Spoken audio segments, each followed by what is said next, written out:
నేను చిన్నప్పుడు హై స్కూల్కి పోయేవాడిని. మా ఊరి నుంచి 6 కిలోమీటర్లు నడవాలి, కొన్ని రోజులు సైకిల్లో పోయేవాడిని. మా ఊర్లో ఒక ఆయన సోషల్ యాక్టివిస్ట్ ఉండేవాడు, కేశవయ్య నాయుడు గారిని.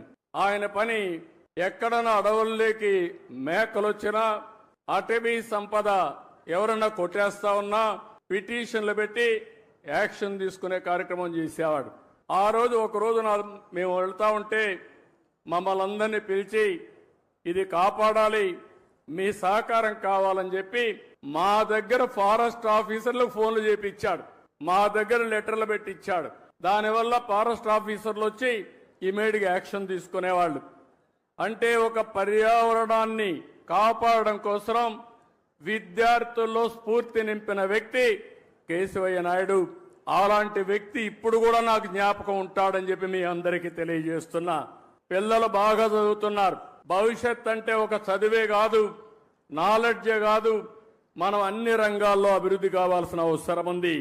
ఈరోజు ప్లాస్టిక్ ఉంది, చాలా ప్రమాదకరం. నిన్నే మా కృష్ణయ్య గారు ఒక ఆర్టికల్ రాశాడు, చూశాను. అడవుల్లో ఉండే ఏనుగులు కూడా ప్లాస్టిక్ తిని చనిపోతే దాన్ని పోస్ట్ మార్టం చేసి కొన్ని కేజీలు ప్లాస్టిక్ పేరుకుపోయి ఉంది. అంటే ఎంత ప్రమాదం మీరు ఆలోచించండి. ఈ రోజు మనం తినే తిండి కూడా ప్లాస్టిక్ అంతా ఉపయోగించిన తిండి మనం తింటున్నాం. మన పొలాలకేసి అవి అదే విధంగా తయారయ్యే పరిస్థితి వచ్చింది.